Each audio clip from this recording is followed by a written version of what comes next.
Hey everybody, this is Alzorath, and welcome to Friday Night Hex. Sorry for the lack of episodes the past 2 weeks, just a lovely mix of internet problems and illness, but that aside, you're probably more interested in what the topic of this week's episode is. Now, this week I'm actually going to cover two subjects. One is going to be formats and the advantages as well as the disadvantages of each of them. And this is both for new and experienced players in TCGs, as well as a subject that some people seem to be asking a lot about, and it's kind of unrelated to Hex, but that is the future plans for Friday Night Hex as we get closer to launch. Yeah, that's going to probably have a link kind of towards in the description, but it's also going to be kind of towards the end of the episode, so I'll put a timestamp down below if that's the main thing you're interested in. But let's go ahead and jump into the good stuff. Simply put, with the development of Hex so far and where it's kind of placed itself in the market, there's likely going to be the core formats that pretty much every TCG has, and that's constructed, draft, and sealed. Each of these have their own advantages and disadvantages. Now, for the sake of this episode, I'm going to ignore the PvE aspect of the game because, for the most part at least, this is an entirely different beast that should be looked at more as they intended it, an MMO aspect, a player cooperative aspect, instead of the PvP aspect, which most people are familiar with in TCGs, and also what the series has been most focused on so far. Now, the first format, Constructed, is the format most people are going to be just innately familiar with. It's the basic format where you take the legal card pool and build a deck out of the cards you own. In Hex, there will essentially be two constructed formats, your standard block or legal formats, and your Wild West format. The main difference between the two being that the standard format will use the currently legal PvP cards only, while the Wild West will allow much more freedom, such as the inclusion of uniquely designed PvE cards. Now, regardless of whether standard or Wild West, this format, while enjoyed by a great number of people just worldwide, and also the format that most people identify with when looking at TCGs, is often split into two groups of people. You have the people who enjoy deck testing with their available card pool, basically the casual players who will sit at, say, a get-together in their card shop or just at home on Magic the Gathering Online playing with friends, and they will just do casual games from what cards they have. It's nothing too terribly refined or finely tuned. And then you have the professional or tournament level players who are willing and able to invest a lot of time and money into play sets and specific card pools to build highly tuned competitive decks for tournaments, usually with each and every block. This makes it a little bit newbie unfriendly, especially if you are a newbie to TCGs overall, but there's definitely a reason for it, being the primary casual format played by, like I said, players worldwide. Basically, it gives you more freedom than the limited formats, but it does run the risk, especially in an online format like this, of forcing you into matchups against much more highly tuned decks where people have just invested more money and a lot of times more time into their decks than your casual player will have. Now, hopefully there will be a friend-to-friend matchup system on here where you won't have to deal with that. We'll find out when the game goes into alpha and beta. Now, the biggest disadvantage of this setup is, as said, it's the separation of the invested versus the casual player. The invested player will have all the cards they need, specific hand-picked cards for the set specifically for their deck to play the best that they can play, and usually a few other things working for them, while the casual player is just pretty much what they have cracked, maybe a few singles they've bought or interesting cards they found. Now, if there's a good auction house in the game, it'll actually narrow this gap between the casual and the tournament level player, which I think would be a really good thing, especially since TCGs are often known for not being friendly to lessening that gap. Now, because the way this will lessen the gap is you'll find players who are casual being able to sell their unwanted cards to kind of build one or two focus decks rather than a tournament level like collection. This allows them to be competitive on higher levels, albeit with less diversity available to them, because let's say they want to go blue decks, it's going to take a lot more for them to shift away from, say, a blue deck to a red deck, unless that's something else that they sub-focused on, because they're likely going to be selling those cards for the cards they want. Basically, in short, this is a format that I recommend for everyone to fiddle with. It's definitely a good one to try because you can try out all kinds of combinations. You can get to know the cards. There's usually a free way to play it, so it's definitely something you can just do without any real repercussions.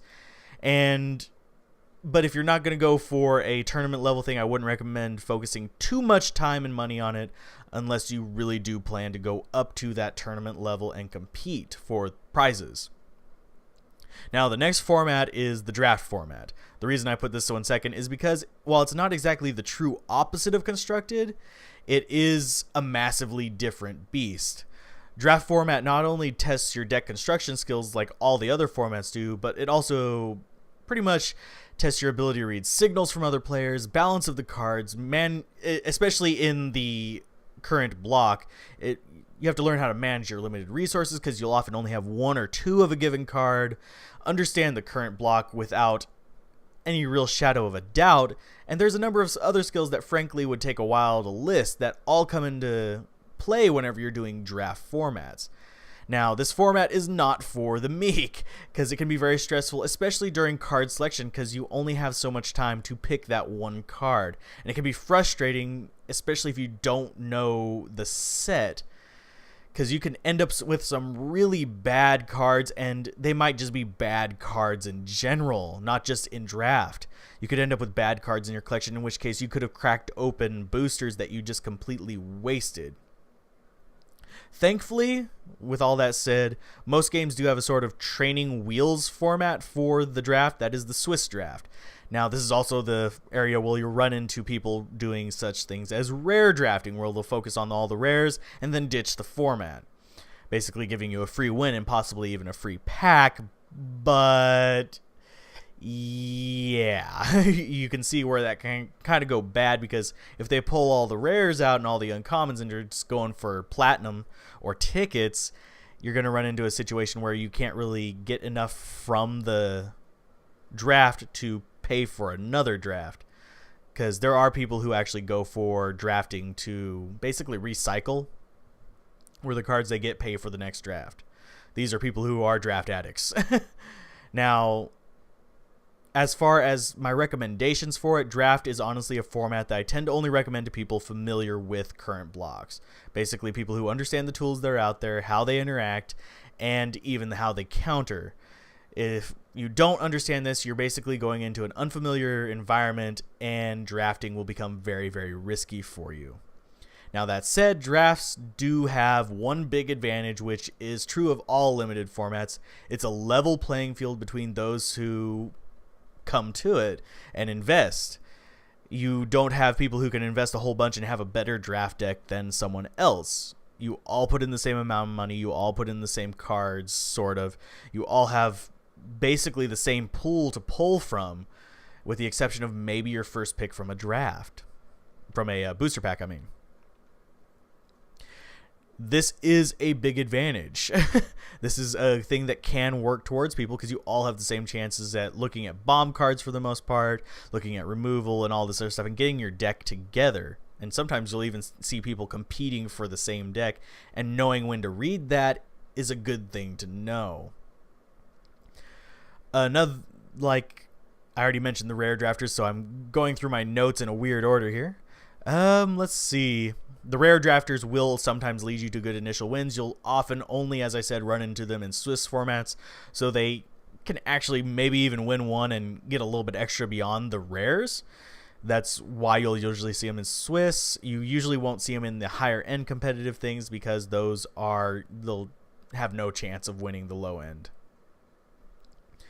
While I could actually go into a whole series covering the many different aspects of drafts, the pros and the cons, it would make this episode a bit too long. So I think I covered the basics there. So for the more detailed stuff, you'll either have to wait or look at one of the other TCG content providers on YouTube or a blog or something like that, because there is a lot of information out there to be had on it. If you have questions about where to find some of it, feel free to hit me up and I'll tell you. But the short version of that one, if you feel comfortable with your understanding of the initial sets, jump into a Swiss draft. Or if you're feeling really, really confident, jump into a hardcore draft. Otherwise, I'd honestly avoid it at first and instead look at the third option, which is a little bit more friendly, and that is the sealed format. I haven't seen confirmation whether this will or will not be in the game, but given what they've said, I have good faith that they'll probably include something at least similar to it. You can see this in various other games in similar formatty things called different names, but they're all basically just sealed formats. Simply put, you get a fixed number of boosters, you crack them all for yourself, and you build a deck out of those cards. That is sealed. It's just you open the packs and you build. Now, in this format, you won't get screwed out of cards. These are the same cards you would get regardless of whether you crack them in-game or out-of-game. The only cost here would be the entry ticket to the event, and you'd have some chances to win the prizes to boot. This is kind of, my opinion, a lovely middle ground between the equalizing effects of the draft and the lower stress of an I have it or a I don't have it situation of Constructed. Sealed presents you with a set of cards, and it's up to you to basically build something you can win with. Straight up forward. Now, you may be thinking, oh, what if I get a really bad pull? Well, everyone gets bad ones every now and then, but chances of it are fairly slim because regardless, chances are you will be able to build something out of that set unless you draw like the perfect rainbow of crap, which is fairly uncommon simply because, especially whenever the set first launches, you only have that one set. So you can kind of go with it. Now, one of the nice things about this format is, well, since you don't have the massive card pool, you actually do have to work with those cards, which can lead you to kind of an interesting awareness of the combos you can have that you would have never seen otherwise. You can get an increasing familiarity with bombs or even unseen bombs that you may have overlooked before or that many players may have overlooked before simply by the format that's in. Yeah, like I said, the only major downside is that you could just rip some terrible boosters. But yeah, short version of that would basically be, it's fairly apparent. I think that sealed is what I'd recommend most to new players, as it gives you a bit of familiarity. It only costs a little bit to get in, besides the packs. I mean, you're going to buy those packs anyway if you're going PvP, so entry ticket, just a little bit more good investment, gives you that kind of leveling against the bigger players, and it gives you a good kind of core to work with as far as your understanding of the cards, and it's a really good training ground even for draft because you get used to working with those limited resources. So that's kind of how I look at that one, and I think that out of the three, if you're just starting out, go for the sealed format. If you've been following Hex really closely, you can jump into the drafts, and Constructed is just something everyone should go for. If you have any questions about this, be sure to ask in the comments below, and I will get to them as soon as possible. I've been a little bit bad about answering questions and comments lately just because I've been that busy. I should probably release what my schedule looks like for the past few weeks and what it's going to look like for the next few weeks, just so you guys have an idea of, I'm not ignoring you. I have read all the comments. I just haven't had the time to respond to them all. Now, that short episode out of the way, probably about 13-14 minutes, I should probably answer the question that I mentioned earlier, and it's a question that a lot of people have been asking me, and that is, what are my future plans for Friday Night Hex? And I've been doing a lot of thinking about this, and I do plan to continue a podcast-ish type video series related to card games over the long term.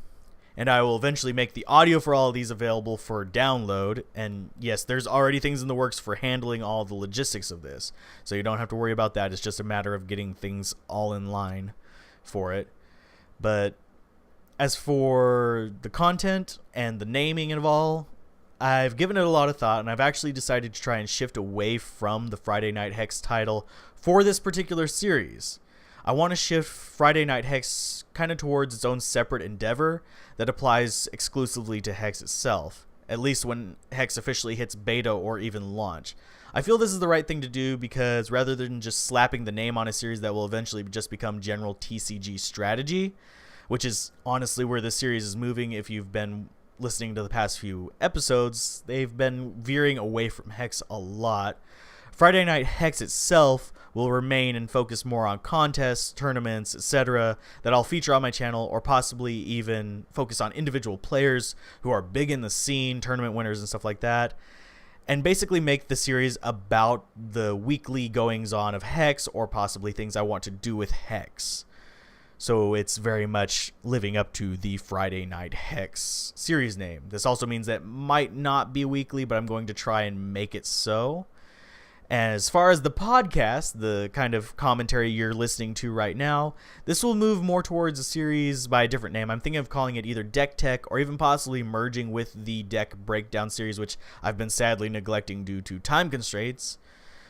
We'll see about that one. I think I might want to keep them separate. But this will allow me to bring in TCG players not only from Hex, but also from Magic the Gathering, WoW TCG, Shadow Era, etc., etc., etc., etc., because there are quite a few that I play, and a lot of them have very different strategies and build types. And I'd like to bring these people in to contribute to both the content and strategy discussions, as well as just TCG state of the industry kind of discussions as well, because there's a lot going on right now in the industry. There's a lot of growth, there's a lot of changes, especially with digital formats being used. There's a lot of things that can happen that we haven't seen. There's a lot of gaming possibilities out there. Heck, I'm even thinking about trying to develop my own TCG or TCG spin-off on my own, and possibly even trying to bring in people to work on that, which would be something that I would discuss openly on this series should I actually get around to doing it and having the time to bring in people for it. But this is all still very loose in the planning stages, but those are the plans for now. That's where I'm standing on Friday Night Hex and this kind of podcasty series as well.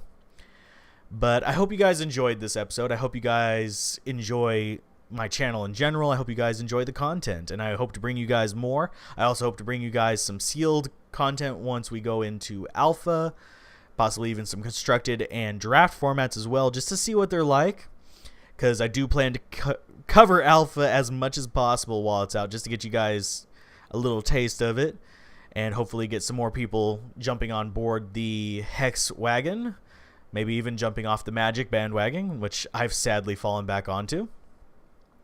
But if you guys enjoyed it, be sure to like, comment, subscribe, definitely share with your friends, definitely leave comments below on your thoughts, and I will see you next Friday. So keep gaming, have fun, and peace out. I'll see you next time. Bye.